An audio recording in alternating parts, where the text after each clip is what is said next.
Alamin naman natin ngayon ang hottest at latest showbiz news mula sa ating beshi ng bayan.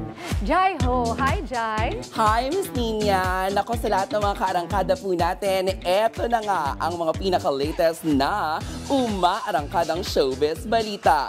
Mark Heras, nilinaw na hindi siya nag-stop sa showbiz. Ano ang totoong kwento? Kilala as homegrown talent ng Kapuso Network si Mark. Ang tanong, ready din ba siya na tumanggap ng project sa ibang network? At alamin din natin kung ano nga ba ang bago sa bad boy ng dance floor pagdating sa sayawan. Ang detalye dito sa Joy Hot Exclusive!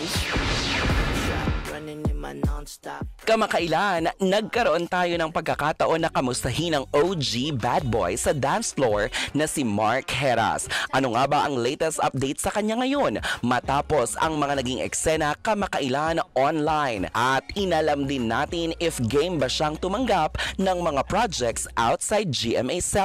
Okay naman, busy with my 2 kids actually, and then busy sa mga outside work. If given a chance, why not?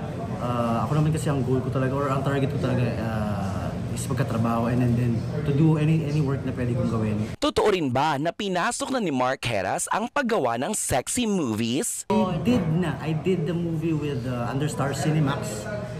So abangan po nila yon kasi yun talaga sexy daring yung character and yung role in the movie itself talagang yes. Madaming nagtatanong dahil matagal na siyang hindi napapanood sa Kapuso Network after niyang hindi mag-renew ng kontrata. Ano ang totoong kwento dito sa chika na siya ay nagpahinga na nga ba sa showbiz? Hindi naman ako talaga nag-break into showbiz career or kataon lang na wala pa akong ginagawa under GMA.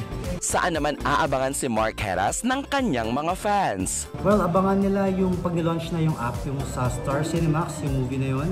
They have to subscribe para mapanood nila yung mga movies na ginagawa namin. At abangan nila ako sa mga barangay nila kasi mostly mga ginagawa ko mga fiesta, town fiesta, basketball with celebrities.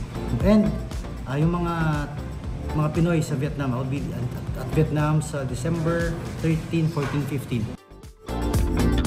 At yan na muna ang mga pinaka-latest na ganap sa mundo ng showbiz. Ako nga po ang nag-iisang resident. Kaarangkada ninyo pagdating sa mga hottest and exclusive ganap sa mga paborito niyong artista. Ang nag-iisang beshi ng bayan para sa Joy Hot Exclusives. Balik sa inyo, Christian and Nina.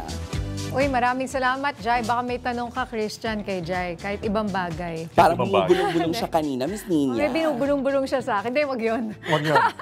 Siya yung nag-viral na dancer. Yun lang. Actually, hindi Magaling viral siya sumayaw, dancer. galing Sa season 1 ng Starstruck, OG, kumbaga kasabay niya sina Jeneline Mercado, Rainier Castillo, at si Yasmin Curdy. Batang 90s represents. Oh yeah, oo. Parang kasama tayo doon.